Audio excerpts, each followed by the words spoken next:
Hello. आज हम बात करेंगे डिस्क बल्ज के बारे में कि जो डिस्क बल्ज होता है या हम बोल सकते हैं कि हर्निएटेड डिस्क जो होती है या प्रोलेप्स पीआईवीडी जो होता है, हम उसके बारे में आज बात करेंगे कि उसकी हीलिंग की प्रोसेस क्या होती है, हीलिंग कैसे होता है। तो अगर हम बात करें पीआईवीडी की या हम डिस्क बल्ज की, तो अगर देखा जाए तो हमारे लंबर स्पाइन में मोस्टली L4, L5 और L5S1 के लेवल पर डिस्क बल्ज देखने को मिलता है, क्योंकि हमारा जो लंबर लॉर्डोसिस होता है हमें सबसे ज्यादा वहीं पर डिस्क हर्निएशन देखने के लिए मिलता है। अब हम बात करेंगे कि L4, L5 पे मान लीजिए ये हमारी जो डिस्क है, जो हमने स्पाइन जो यहाँ पे ड्रॉ किया है L4, L5। अब हमारे दोनों वर्टिब्रेस के बीच में हमारा जो क्या होता है, न्यूक्लियस पल्पोसस, जैसा कि मैंने बताया कि एक जो है कुशन लाइक स्ट्रक्चर होता है जो कि शॉक एब्जॉर्बिंग का काम करता है। अब क्या होता है, जब न्यूक्लियस पल्पोसा जब एनुलर रिंग्स के मान लो थोड़ा सा बाहर आ जाए, अगर ये रिंग्स के इंटैक्ट में ही हो, इसको हम बोलते हैं प्रोट्रूजन। प्रोट्रूजन मतलब जो हमारा न्यूक्लियस पल्पोसस है वो एनुलर रिंग्स के कांटेक्ट में ही है, इंटैक्ट ही है, वो जो कि हमारे नर्व को क्या कर रहा है, नर्व को टच नहीं कर पा रहा है। ये मैंने जो ग्रीन वाला मार्किंग किया है ये स्पाइनल नर्व है, ये इसको टच नहीं कर रहा है। जो इन केसेस में क्या होता है, जब प्रोट्रूजन होता है, कभी भी हमारे जो एमआरआई रिपोर्ट्स में हम देखते हैं जहां प्रोट्रूजन वर्ड लिखा होता है, दैट मींस हीलिंग के चांसेस 90% हीलिंग के चांसेस हैं कि जो डिस्क है वो अपनी जगह पे रिटर्न वापस रिवर्ट बैक हो सकती है। अब in case of extrusion, extrusion का मतलब होता है जो न्यूक्लियस पल्पोसस है वो एनुलर रिंग को तोड़ते हुए बाहर की तरफ आ गया है, एनुलर रिंग से जो उसका कांटेक्ट है वो क्या हो गया है, मिस हो गया, वो बाहर की तरफ आ गया और वो हमारे कहीं ना कहीं स्पाइनल नर्व्स को क्या कर रहा है, पिंच कर रहा है। जैसे कि आप यहाँ पर देख सकते हैं कि जो न्यूक्लियस पल्पोसस है वो हमारी स्पाइनल नर्व को इंटैक्ट कर रहा है, टच कर रहा है, जिसको हम बोलते हैं एक्सट्रूजन। एनुलर रिंग से बाहर आ जाना उसको हम बोलते हैं एक्सट्रूजन। अब 90% केसेस में ये भी देखा जाता है कि जो हमेशा हमारी डिस्क जो बल्ज होती है वो पोस्टीरियर साइड होती है, 20% हमें आगे की तरफ देखने को मिलती है। जो एंटीरियर डिस्क बल्जिंग होती है उसमें सिम्टम्स बहुत कम आते हैं, क्योंकि हमारे आगे कोई स्पाइनल नर्व नहीं होती, आगे हमारा एब्डोमेन वाला पार्ट है, पीछे हमारी स्पाइनल नर्व होती है जो कंप्रेस होती है। कंप्रेस होने की वजह से हमें जो पेन होता है वो रेडिएटिंग पेन होता है। अब ऐसा नहीं है कि एक्सट्रूजन के केसेस में पेशेंट को हम रिकवर नहीं कर सकते।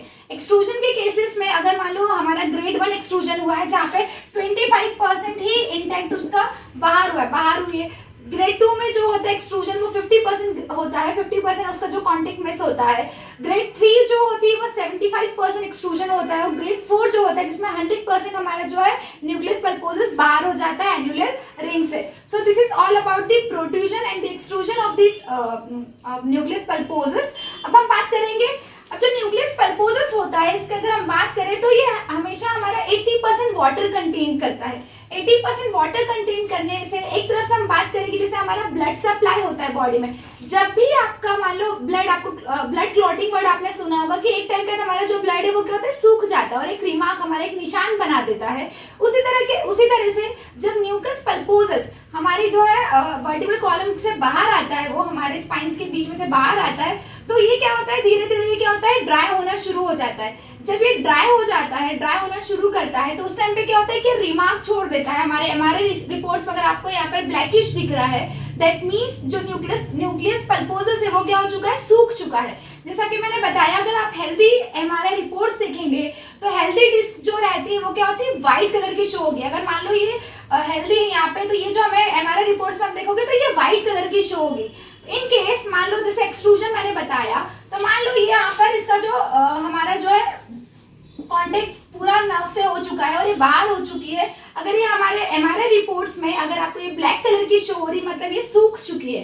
अब हम बात करें कि आपको कैसे पता चलेगा कि जो डिस्क का बल्ज हुआ है वो एक्यूट है या क्रॉनिक है, या इसके जो है रिकवरी के चांसेस हैं या नहीं है।